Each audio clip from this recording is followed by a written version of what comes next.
গীত বুলি ক'লে কোনেনো ভাল নাপায়, চবেই ভাল পায়, লাগিলে সেয়া সৰুৱে হওক, ডাঙৰে হওক, বুঢ়াই হওক, ডেকাই হওক। ইফালে আৰিয়ালে পেহীয়েকে গিফ্ট আনিছে দেই, এইখন এখন ডায়েৰী হয়। তাৰপিছত এইফালে ৰিবন, মানে ৰিবনৰ ভাণ্ডাৰ লৈ আহিছে। এতিয়া চুলিখিনি দীঘলহে হ'ব লাগে। চকলেট আনিছে, কালাৰ পেঞ্চিল আনিছে, ক্লিপ আনিছে।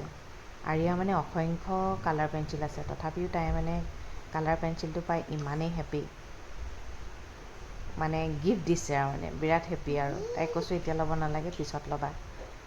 গুড মৰ্ণিং সকলোকে মোৰ মিনি ব্লগটোলৈ স্বাগতম জনাইছোঁ। মোৰ আকৌ নতুনকৈ বেমাৰ এটা লাগিছে, ভৰি বিষ জানে।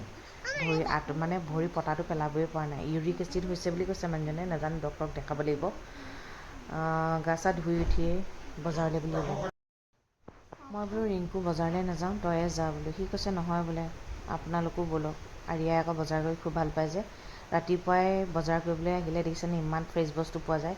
দুপৰীয়ালৈ মানে বস্তুবোৰ একদম মানে লেৰেলা লেৰেলা পোৱা যায়। বজাৰ কৰি আহিলোঁ, এয়া টমটমত উঠি আহিছোঁ। ছোৱালী সদায় যাওঁতে খালী হাতে যায়, আহোঁতে হাতত কিবা এটা নহয় কিবা এটা লাগিবই। যদি সেইটো নিদিওঁ মানে ঠেনঠেননি হৈ যায়। আহি লৈ আজি কিমান গৰম পৰিছে চাওকচোন। এইবাৰ কিন্তু গৰমে বোলে একদম মানুহক জ্বলা কলা দেখুৱাব। অহা কাইলৈৰ পৰাতো আৰিয়াৰ স্কুল আছে, মানে ৰাতিপুৱাৰ পৰা চব মিলাব লগা হৈছে। আকৌ হেবিটটো কৰিব লাগিব ন। কাপোৰ প্ৰেছ কৰাত লাগিছোঁ। ডাঙৰ মামাৰ ঘৰত বিষ্ণু পূজা পাতিছে, তাকে মাতিছে।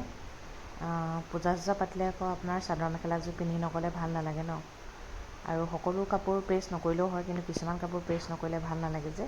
সেইটো কাৰণে বোলো নাই, এইটো নতুনকৈ ব্লাউজ এটা কিনি থৈছিলোঁ কটনৰ, ধুইহে থৈছিলোঁ, তাকে বোলো প্ৰেছ কৰি লওঁ। ছোৱালীজনীকো আজি ফ্ৰক এটা পিন্ধাই নিম, যিহেতু গৰম পৰিছে। তাইৰ ফ্ৰকটো প্ৰেছ কৰি ল'লোঁ। মই কাম কৰা মানে তাইও কাম কৰি একদম মানে কাম বঢ়াই দিয়াহে আৰু। বিছনাখনটো চাব নোৱাৰা কৰি তোলে। তাৰপিছত আমি তিনিটা ওলাইছোঁ, আৰিয়া, মই, দেউতাক। পামচুযোৰ অকণমান তাইৰ কাৰণে সৰু হৈছে, অকণমান এনেকৈ দুপিয়াই দুপিয়াই খোজকাঢ়িছে। এইযোৰ পামচু পিন্ধিব নোৱাৰে আৰু দেই। ৰিংকুও গৈছিলে, মাও গৈছিলে। মা আকৌ আজি ব্ৰত আছিলে, অক্ষয় তৃতীয়া যে। তাৰপিছত গ'লোঁ মেলিলোঁ, তাত খিচিৰি খুৱাইছিলে, পায়স খুৱাইছিলে, সেয়া খাই বৈ আহিলোঁ। তাৰপিছত এটা ল'ৰা ছোৱালীৰ কাৰণে মাকে যিমানখিনি কৰিব লাগে নহয়, দিনৰ পৰা মানে ভাবি আছোঁ তাইক খুৱাব লাগিব, সোনকালে উঠাব লাগিব, আকৌ ৰাতি সোনকালে ভাত খুৱাব লাগিব, আকৌ উঠাব লাগিব, হয় নহয়। সেইটো কাৰণে এইফালে ইভিনিং টাইমত মামীহঁত আহিলে, ছোৱালীজনী আহিলে, সেইখিনি নেদেখালোঁ আৰু। তাকে তাইক কৈছোঁ বোলো এতিয়া সোনকালে ভাত খাই, মোৰ মানে সেইটোৱে টেনশ্যন। সোনকালে ভাত খাব লাগিব, শুব লাগিব, উঠিব লাগিব, ৰাতিপুৱা স্কুল যাব লাগিব নহয়, আকৌ টোপনিটো পূৰ নহ'লেও বেয়া লাগিব। এতিয়া মোৰ মানে ছোৱালীৰ লগত এনেকুৱা হৈছে, টোপনি নধৰিলেও টোপনি যাবতো লাগিবই। তাৰপিছত ভাতকেইটা বোলো ৰিংকুক কৈ দিছোঁ, ভাত পাতি দিলে, ভাত বনাই মেলি হৈ গ'ল। আমাৰ আকৌ আৰিয়া আকৌ ভাত দালি খাই ভাল পায় দেই। ভাত দালি, মাংসও এনেকুৱা নাখায়, অকল জোলটোহে খায়। প্ৰথমতে মই বোলো মোক খুৱাই দিবলৈ ক'লে, তাৰপিছত ক'লে নহয় বোলে নিজে খাওঁ। মই বোলো ভালেই পাওঁ, নিজে খালে ভালেই পাওঁ। তাৰপিছত ভাতটো খালে, ভাতটো টিভিটো চাই চাই খাই আছে আৰু। তাৰপিছত ভাত খাই শেষ হোৱাৰ পিছত আৰু তাইৰ মুখখন মিঠা কৰিবলৈ কিবা এটা নহয় কিবা এটা লাগেই নহয়।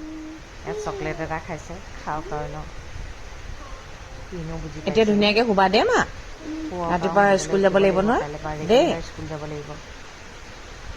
তাইৰ লগতে ময়ো কি এতিয়া বন্দী, খাইছা? হয় নহয়।